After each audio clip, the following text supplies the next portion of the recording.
La question de ce jeudi 12 septembre 2024 avec Epiphane Tchabi. Bonjour. Bonjour René Soglo, bonjour à tous.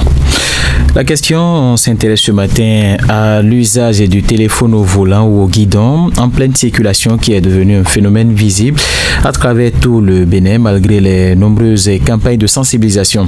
Que vous inspire cette habitude qui ne cesse de prendre de l'ampleur? Voilà donc la question adressée ce matin à nos amis internautes. Voilà, que vous explique cette question. Est-ce que c'est réel? Oui, c'est un constat réel.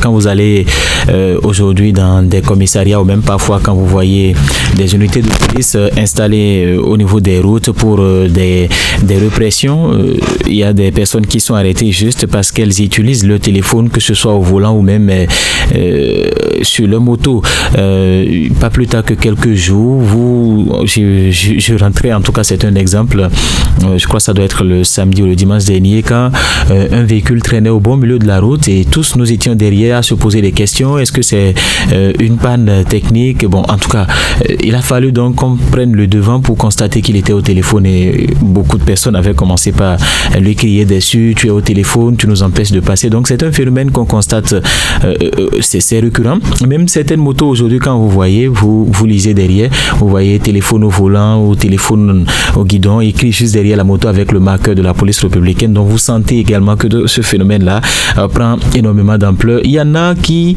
à un certain moment, ont été victimes d'un accident de circulation juste parce que le conducteur ou peut-être la victime de cet accident-là avait le téléphone, il était en train donc de manipuler son téléphone.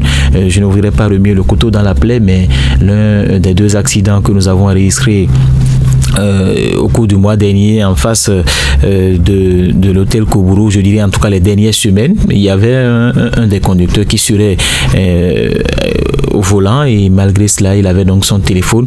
Donc ça prouve que le phénomène est toujours d'actualité et on l'a dit, on l'a rappelé donc dans la question qui a été posée aux amis internautes. Il y a des séances de sensibilisation, il y a beaucoup de choses qui sont faites aujourd'hui, que ce soit le CNSR, la police républicaine et bien d'autres organismes qui ne cessent quand même de sensibiliser sur l'importance ou je dirais la nécessité d'intégrer, laisser son téléphone quand vous êtes au volant. Il y a d'autres personnes, quand elles sont au volant, vous pouvez appeler le nombre de fois qu'il faut, quelle que soit l'urgence, on ne vous décroche simplement pas. Ou qui décroche et qui vous disent je te rappelle tout simplement. Je crois que c'est la meilleure façon parce que quand vous êtes concentré sur votre téléphone aujourd'hui, surtout avec les réseaux sociaux, vous êtes peut-être sur WhatsApp, TikTok ou Facebook, par mégarde vous tombez sur une vidéo un peu ridicule ou en tout cas même si la vidéo n'est pas ridicule, c'est qu'elle retient toute votre attention. Vous n'arrivez plus à vous concentrer effectivement sur ce que vous faites, vous ne voyez plus réellement ce qui se passe devant vous, c'est que toute votre attention est rivée sur votre téléphone portable et ça fait que vous perdez énormément, vous perdez le contrôle donc presque de votre véhicule parce que là vous n'êtes plus concentré, vous ne savez plus qui vient derrière vous, qui vient devant vous, quels sont les réflexes à développer quand je vois subitement quelqu'un devant moi, qu'est-ce qu'il faut faire, est-ce qu'il faut mettre le clignotant quand je veux faire un dépassement, ainsi de suite. Vous oubliez tout ceci parce que vous êtes concentré sur votre téléphone et votre téléphone est votre première préoccupation et bonjour les dégâts et vous, après l'accident, vous vous rendez compte que vous pourriez éviter ce drame-là que vous avez donc causé en essayant peut-être de déposer votre téléphone et en vous concentrant donc sur votre guidon ou sur votre volant. Donc c'est très important qu'on comprenne aujourd'hui que le respect donc des prescriptions routières passe également par là. Le téléphone, ce n'est pas pour rien que la police républicaine a mis l'usage du téléphone portable au volant comme étant une infraction également. C'est même une infraction qui est punie au-delà du non-port de casque, au-delà de bien d'autres infractions. Donc vous convenez avec moi que les gens ont compris que c'est très important et c'est aujourd'hui source de plusieurs accidents de circulation. Quand vous analysez et quand même vous vous rapprochez des agents de la police républicaine ou de CNSR, les accidents qui ont lieu et qui impliquaient donc un conducteur qui avait son téléphone, il y en a plusieurs, il y en a plein et malheureusement vous constatez que c'est ces accidents-là qui sont parfois les plus dangereux parce qu'on vous dit qu'il y a eu tel mort, il y a eu tel nombre de morts parce que au téléphone vous n'avez plus toute la capacité de manier votre volant ou votre guidon quand l'accident veut survenir. Vous avez une main, vous n'avez plus toute la concentration nécessaire et bonjour les dégâts que cela crée. Donc il est nécessaire nécessaire aujourd'hui que toute personne, une fois en circulation, et même parfois quand vous êtes deux, il y en a qui disent garde-moi mon téléphone parce qu'il sait qu'il est peut-être tenté à un certain moment d'utiliser le téléphone et vous remettez complètement le téléphone. Et il y a quelqu'un qui conseillait même que quand vous voulez prendre votre moto et que vous avez un sac, le mieux c'est de mettre tranquillement ce téléphone-là dans votre sac et vous le mettez même sur silencieux parce que quand il va commencer par sonner, vous allez être tenté de vous arrêter, de décrocher l'appel ou ainsi de suite. Donc vous mettez le téléphone dans le sac et vous oubliez complètement que vous avez un téléphone juste le long du trajet et juste après. Est-ce que vous savez que parfois les gens n'ont pas juste d'unité pour appeler, c'est pourquoi ils veulent coûte que coûte répondre à tous les appels qui viennent. Oui. À un moment, si vous dites, bon, si je devrais voir le type, ça va me coûter 1000 francs, mais non, je vais prendre des millions ou je vais prendre ma moto, je vais prendre du carburant, mais là, vous dites, avec 100 francs, je peux gérer ça. Et vous ne devenez plus avare vis-à-vis donc de vous-même pour ces petites initiatives. Le type ne veut même pas acheter crédit pour 100 francs pour appeler quelqu'un. Donc, si quelqu'un appelle tout de suite, il faut répondre. Il faut réserver une petite cagnotte pour ça. Et ça va vous permettre aussi de finir ce que vous êtes en train de faire et de prendre votre appel, de prendre votre temps et de rappeler. Parfois, bon, ça peut être l'urgence, ou parfois ça peut être un message qui n'est pas destiné pour cet instant-là, qui va vous désarçonner et changer le cours de votre journée. Souvenez-vous, quand vous preniez le taxi, c'était écrit des franges de parler au chauffeur. Oui. Mais aujourd'hui, qu'en est-il de... C'est le chauffeur qui vous parle. Voilà. Qu'en est-il des filles, des garçons qui prennent le taxi et qui font TikTok et qui trouvent des vidéos et qui un peu amusantes et qui la vidéo au chauffeur regarde un peu ce que ce type fait.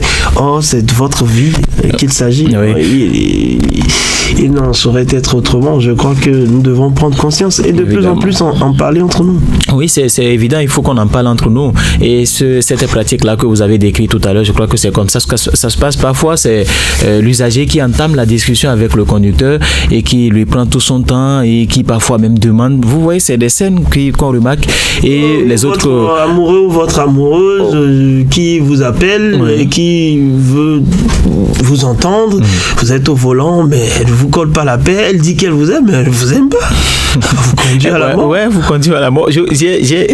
C'est difficile hein, parfois à un certain moment quand vous ne décrochez pas 1, 2, 3, 4, 5 fois. La personne pense que lui, il fait l'important, il ne veut pas décrocher. C'est parfois difficile pour certaines personnes, mais le mieux, c'est que vous garez tranquillement, vous prenez l'appel. Vous, si vous êtes ce chauffeur, vous pouvez demander, vous excusez auprès des passagers, vous décrochez votre appel et puis vous ce continuez. dont nous parlons ici, c'est que voilà, ça marche à tous les coups. Oui. Mais on ne sait jamais quand ça ne va pas marcher. Oui. Parce que on vous appelle, vous répondez tout le temps, ça marche. Mais pendant que vous étiez en train d'échanger, qui regarde la route? Personne. La route, elle n'est pas quand même libre. Donc, si vous avez des enfants, pensez-y. Si vous avez des gens qui vous aiment, au moins, pensez-y. Parce qu'il peut arriver que vous ne vous aimiez plus vous-même. Ce qui est parfois difficile. Hein. Oui. Mais bon, vous n'allez, même quand vous voulez vous suicider, c'est pas, en tout cas, c'est pas un conseil, vous ne devez pas passer par là. C'est le mot. Oui. Vous ne devez pas passer par là. La mort, voilà. D'être sur la route et de perdre complètement le contrôle. Le contrôle et vous mettez d'autres vies en danger. Oui. Quelqu'un qui a quitté sa maison et qui a fait toutes ses prières, que vous ramassez par derrière, qui n'avait peut-être pas prévu ça, qui avait un plan. Ouais. Et qui avait son plan et qui si peut-être vous priez, ça marche à tous les coups. Oui, ça marche à tous les coups, mais bon, en tout cas, il y a des exceptions. Si vous priez, ça ne marche pas, donc il y a un problème. Il y a un anguille sous roche. Il y a votre karma, il y a un truc qui ne marche pas. En tout cas. Il y a un grand esprit de ténèbres qui plane sur vous. En tout cas, beaucoup ne seront pas d'accord avec vous ce matin. Ils vous diront que bon, l'heure de Dieu est la meilleure. On a souvent tendance Dieu n'a pas demandé de prendre le téléphone portable on a souvent tendance à tout coller à Dieu. Et... Alors, que faut-il faire aujourd'hui? Les sanctions ne changent pas. Oui, ce qu'il faut faire, c'est quand même... Le type, il paie la contravention. Il paie 10 000, il paie 5 000. demain il reprend. Non, même à l'instant même où il a repris peut-être son véhicule ou sa moto. Peut-être juste après le paiement, il prend la route. Oui, il appelle. Les policiers m'avaient arrêté, je viens de quitter. Alors que c'est pour ça qu'on se verbaliser. Là, je crois que c'est dangereux. Oui, c'est très dangereux, Parce que et on le constate. l'accident arrive. Parfois, sur nos routes, nous n'arrivons pas vraiment à voir la vraie cause. Oui. Quand, en tant que reporter, vous arrivez sur le terrain, c'est vrai, vous avez des témoins, des soi-disant témoins qui ont entendu le bruit ou qui n'ont même pas vu la scène, mais qui vont prendre la parole pour vous dire ce qui s'est passé. Quelqu'un va te dire, voilà, c'est la vitesse. Une autre personne te dira qu'il téléphonait. Une autre personne te dira peut-être ce qui ne s'est pas passé. Donc, on n'arrive pas à identifier les vraies causes de l'accident tout de suite. Mais au moins 80% des cas, c'est dû à la bêtise humaine. Oui, c'est dû à la bêtise humaine. Et je crois qu'on en parlait également au début de ce mois. Les accidents que nous enregistrons aujourd'hui, c'est du fait de l'inattention. C'est du fait de certaines pratiques, des choses que nous pouvons éviter. On a parlé par exemple du téléphone portable, l'excès de vitesse par exemple. C'est une bêtise. Quand vous prenez votre engin, vous voyez que la circulation n'est pas très bonne pour que vous puissiez, en tout cas, vous êtes en agglomération et vous vous mettez à filer. Vous savez, par exemple, vous voyez un panneau de là il est écrit attention passage et sortie camion ou sortie des animaux et c'est vous qui filez, vous tombez sur un animal ou sur un camion, mais vous auriez pu quand même éviter cela. Ou quand vous prenez votre engin qui n'a peut-être pas son système de freinage au point et c'est vous qui filez, vous êtes dans peut-être au niveau du marché Azekeh, je suppose, c'est un exemple que je prends comme ça, ou peut-être au niveau du marché dépôt, et c'est vous qui filez, c'est vous qui voulez montrer que vous êtes. Tu commences par chercher les fruits avec vos sandalettes et puis on finit par coller. Coller presque. Oui, je l'ai évité. Et quand on rentre, on a même cette tendance-là à pouvoir raconter à un ami pour lui dire tu sais que je sais conduire. J'ai failli coller un vieux là. Bon. Mais on est très fiers d'avoir parcouru peut-être, je sais pas. Oui. Gaiement, ok, d'avant. En 7 minutes. En 5 minutes. Voilà, mais puis c'est un exploit. C'est quand même, c'est une bêtise humaine et on aurait pu éviter. On peut quand même éviter cela. C'est vrai que. Par contre, j'ai échangé avec un accidenté. Il m'a dit regarde, j'ai investi plus d'1 million sur ma santé depuis que j'ai eu mon accident, plusieurs opérations et je suis là, je souffre. Et pendant la période de fraîcheur, il me racontait aussi que il avait préparé toute cette économie pour un projet. Tout est tombé à l'eau. C'est vrai qu'il vit, mais avec des séquelles. Il a des douleurs et il n'est plus le même. Il est défiguré complètement. Et il me dit chaque fois que je vois quelqu'un filer, je dis s'il savait, s'il pouvait écouter mon histoire, si je pouvais lui dire comment c'est arrivé simplement, il ne va jamais se comporter de la sorte. Et vous dites que parfois ces gens qui vivent sont des exemples. Ces gens qui meurent, je m'en souviens encore, juste après les rails, un beau matin, on préparait pour le matin, aller sur le terrain quand on a dit il y a un accident juste en face de l'usine. Je n'ai jamais oublié jusqu'à aujourd'hui. On a fait un tour et puis nous avons vu 2 messieurs déjà tués. C'est très beau le matin, à 8h, 9h. Ils étaient décédés sous le coup. Le choc était violent. La scène horrible. Ça m'a marqué à vie. Et chaque fois que je passe par là, je me souviens toujours de ces 2 messieurs qui ont perdu la vie. Ça aurait pu se passer autrement peut-être. Parce que la route était en chantier, ils étaient à vive allure. Souvenez-vous, il y a très longtemps. Mais moi, je n'ai pas oublié. Quand vous passez par là, c'est la poussière. Ces accidents qui se produisent, que vous soyez témoin ou que vous voyez sur les réseaux sociaux, ça devrait vous inspirer. Quand quelqu'un tombe, on voit que le sang dégouline et la tête est cassée. On ne répare pas la tête. Non. Les gens refusent de mettre le casque.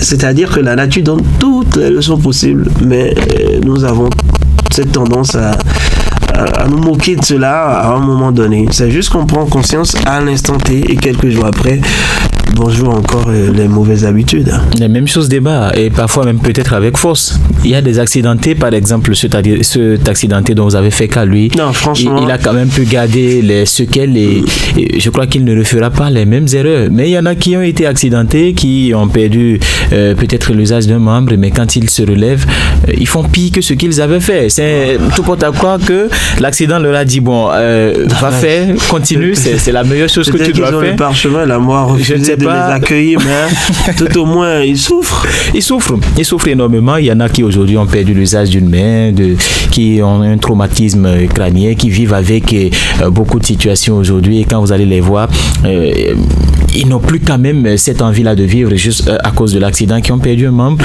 et qui se disent bon, j'aurais pu mourir. Ça, bon. Il faut vivre. Hein. Non, mais il y en a il y a des accidentés qui oui, ils ont le dégoût parce qu'ils se disent bon, j'avais les deux pieds ou j'avais les deux mains, je ne m'en sortais pas. Voilà, aujourd'hui, la situation que je traverse, j'aurais pu peut-être mourir au cours de cet accident, mais malheureusement, Dieu a voulu et qu'ils servent peut-être de leçon aux autres, mais malheureusement, on n'arrive pas à donc, je dirais, prendre exemple sur ces personnes-là et se dire ça peut également m'arriver si je ne respecte pas le code de la route. Et le respect ne suffit plus. Hein. Le respect, c'est la prudence à tous les niveaux. La prudence à tous les niveaux. Vous pouvez respecter, vous êtes au niveau du feu, le rouge est allumé, vous vous attendez, il y a un qui quitte derrière qui vient, qui vous ramasse. Ce n'est pas parce que vous avez respecté vous n'avez pas respecté le feu que vous avez été victime de cet accident. Le respect même est fatal parfois. Parfois. Il faut rentrer dans les rangs. Oh, c'est terrible. Ouais. Quand vous voyez tous ces amis que nous avons perdus sur la route, il y en a eu tellement. Des hommes aussi célèbres, d'autres en couple, qui ont laissé des enfants. Quand vous voyez tout ça, vous dites téléphone en conduisant, c'est grave. C'est très grave. C'est dangereux. Qu'en pensent les internautes? Oui, on va démarrer avec le commentaire de Sidikou Rugura qui dit bonjour la famille. L'usage du téléphone au volant ou au guidon en pleine circulation, c'est un phénomène très dangereux. Selon moi, seule la police peut mettre un thème à cela. Tout en utilisant. Vous-même, c'est ce qu'on s'est dit ce matin. Oubliez la police et changez vous-même. Changez vous-même. Voilà. Dayan Sekou, les raisons évoquées concernent le fait d'être pressé ou le besoin de gagner du temps, ce qui n'est pas étonnant puisque les travaux ont établi que les excès de vitesse résultaient souvent de pression temporelle. Les autres justifications portent sur l'inattention et l'ennui au volant et au guidon. Téléphoner en conduisant détourne obligatoirement l'attention et multiplie par 3 le risque d'accident. L'utilisation d'un téléphone portable tenu en main est sanctionnée et nous le savons tous, l'usage d'un téléphone tenu en main en conduisant est interdite. L'activation de toute fonction par le conducteur sur l'appareil qu'il tient en main est également interdit. Le port à l'oreille de tout dispositif susceptible d'émettre du son par le conducteur en circulation, à l'exception des appareils électroniques correcteurs de fluidité. Les oreillettes permettent de téléphoner ou d'écouter de la musique, font partie donc de cette interdiction et pour éviter d'être verbalisé ou de causer. Mettre les écouteurs, la musique, hein. Ça vous déconcentre. Ça vous déconcentre. Donc tout cela est puni. On va poursuivre avec Félix Assogba. Bonjour le plateau. Concernant la question du jour, moi je pense que c'est un phénomène qui est très grave. Par contre, cette pratique d'appel au volant, c'est un manque d'éducation ou de se faire voir. Bien vrai que certaines personnes d'entre nous ne connaissent pas l'importance de certains codes de la route. Mais souvent, nous ne pouvons pas vouloir ce qu'ils font, mais les policiers qui sont chargés de nous faire connaître les modalités de cette pratique sont aussi dans le même panier que nous. Bonne émission à vous. En tout cas, peut-être que c'est l'urgence. Bon, il prend pour intervenir. Mais l'accident, on ne connaît pas le policier. Et non, l'urgence pour intervenir également. Voilà. Alors, Abdul Wahab Boni, bonjour fraternité. C'est une situation très, très inquiétante qui s'observe malheureusement à travers tout le Bénin. Il faut vraiment que nos forces de l'ordre passent à la vitesse supérieure en mettant des radars capables de détecter cela à distance, comme cela s'observe en cas d'excès de vitesse. Fraternellement, votre Wahabou Boni. Mohamed Asso Daribou. Vraiment, on constate que malgré les campagnes de sensibilisation, ce fléau persiste. Maintenant, il faut que les forces de l'ordre qui jouent pleinement leur rôle, comme ils l'ont fait avec le port de casque, sinon, c'est déjà de trop. Et Bélizé Sabo, bonjour le plateau. Cette pratique est très dangereuse car elle est à l'origine de plusieurs cas d'accidents mortels dans le pays. Il faut faut plus de répression afin de pallier cette pratique. François Rick Kwamina. Bonjour le plateau, le téléphone au guidon ou au volant est une pratique qui a la peau dure et c'est bien dommage que malgré tous les efforts et les séances de sensibilisation des autorités routières, ce phénomène perdure. Pour ma part, que les sanctions soient corsées pour ceux qui tomberaient sous le coup de ce code de la route, sans oublier de continuer la sensibilisation. Vigas Trump-Rovanov, c'est de l'incivisme qui ne dit pas son nom, créant beaucoup de dégâts sur nos routes. Arnaud Azekluno, bonjour le plateau du grand direct de l'information. Nous savons tous que c'est une mauvaise pratique car elle est source d'accidents mortels, donc nous devons bannir cette mauvaise habitude. Zime Abbas Gbegunoro, bonjour le plateau, c'est un très mauvais comportement. La police doit prendre ses responsabilités, sanctionner dur car cela cause d'énormes accidents de circulation. Bachirou Alabi, bonjour la 96.5, c'est vraiment une mauvaise habitude que nous tous nous pratiquons. C'est seulement Dieu qui va nous sauver, même les forces de l'ordre qui sont censées nous enlever cette mauvaise pratique de la tête, je les vois eux aussi dans cette pratique. Freddy Adisotum, bonjour le plateau. L'usage du téléphone portable au volant ou au guidon est une infraction routière. Ce comportement vous met en danger ainsi que les autres usagers de la route. Je nous invite à prendre conscience du risque que ce comportement peut créer autour de nous et j'invite les forces de l'ordre à être sans pitié envers ceux qui s'adonnent à ce comportement. Angelvis, voilà à Moussou, il faut vraiment une lourde amende avant que les Béninois ne respectent cela. Soit on détruit le téléphone et on retourne à la personne ou il paye 30 000 francs dans la caisse de l'État. L'héros Gani Bouzia, bonjour le plateau, un phénomène très dangereux, même au guidon aussi, tu n'es pas concentré sur la route.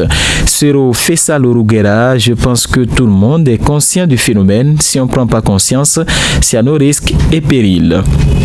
Maxime GDT, bonjour le plateau du grand direct de l'information. Moi je pense qu'ils sont têtus, ils savent tous que c'est une habitude très dangereuse, autant pour le conducteur que pour les autres passagers, car c'est d'ailleurs la source de nombreux accidents dans notre ville. La seule chose qui pourra y remédier est qu'ils prennent conscience et aussi des répressions de la police.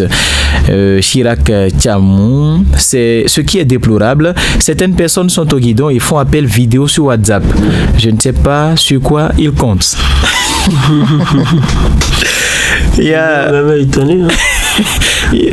Degosta, le prophète, nous devons nous changer. J'invite les uns et les autres à arrêter ce fléau, sinon ça va nous conduire à l'abattoir. Signé par Kaklevi Janvier depuis Albarika. Et Nawal Souroku, bonjour la radio Fraternité. Il faut que les forces de l'ordre passent à la vitesse supérieure. C'est Nawal Souroku depuis le quartier. Depuis quel quartier déjà? C'est pas grave. Vous étiez à Albarika. Albarika, voilà. Justement.